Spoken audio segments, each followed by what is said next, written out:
सकाळी उठलो मस्त की फ्रेश वगैरे झालो. परत चल जाऊ बरं आपण बाहेर. बरं तेवढा पप्पाने आवाज दिला, बोलतो मी भाजी आणले, बोलतं ती भाजी ठेवली आतमध्ये आणि मग गेलो बाहेर. तेवढ्यात मांडववाला आलं होतं. मांडवाचं काम चालू केलं होतं. तर पप्पा आवाज दिला, बोलतं चल बोलतं आपण दोघंजण जाऊ, बोलतं टाके धुवायचे बोलतं. मग मी पण गेलो टाके धुवायला सुरुवात केली. मशीन लावली तर मस्त. तेवढे प्रिन्स आणि प्रिशा दोघं बसले होते शेरूसोबत खेळत. प्रिन्सच्या बसली होती वाह बघत शेरूच्या डोक्यान आणि मी आपला घाणगोवाला करते. तर जाऊन चल बरं आपण दोघं जाऊन जेवतो बरं मस्त की. जेवायला बसलो, जेवलो. तेवढ्या मला भाऊने आवाज दिला. भाऊ बोलता आपण तो डेकोरेशन करायला घ्यायचं. मग डेकोरेशन करायला घेतला आम्ही तिघाही. फ्रेम बीमचं गावातील बाईक आल्या तर लसूण निसायला घेतला होता. आणि एक साईडला की आमचे डेकोरेशन पण रेडी झाला होता. भाऊ बघा होता डेकोरेशन कसं आहे.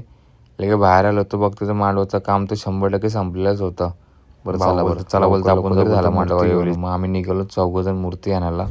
तेवढे ती गँग बोलतो आम्ही पण येतो.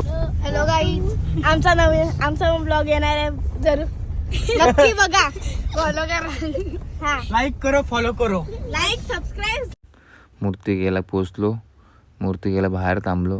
गर्दीला होती मग आतमध्ये थांबलो बाहेर. तेवढ्यात मूर्ती आणली खालती. मग गेलो मूर्ती ठेवली पिढ्यावरती. पुऱ्यावरती बसवली आम्ही. मग पूजा केली. मग निघलो तिकडनं आम्ही लगेच सगळी मूर्ती घेऊन बाहेर. मूर्ती घेतली बाहेर गाडीत घेतली. आणि चला बरं आता जाऊ बोललो घरी बरं.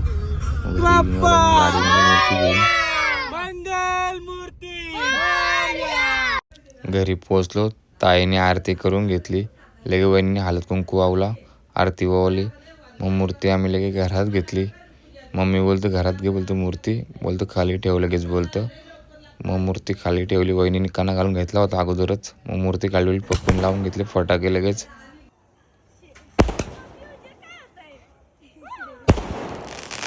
मूर्ती आम्ही लगेच मकरात पण बसून घेतली. बरं कसा वाटते बरं डेकोरेशन बघू बरं आपण. बघितली. घरातले बोलतो मस्त वाटते. सगळे घरातले लगेच जमावले, पाया पडून घेतला. चला बाय बाय, उद्या भेटू.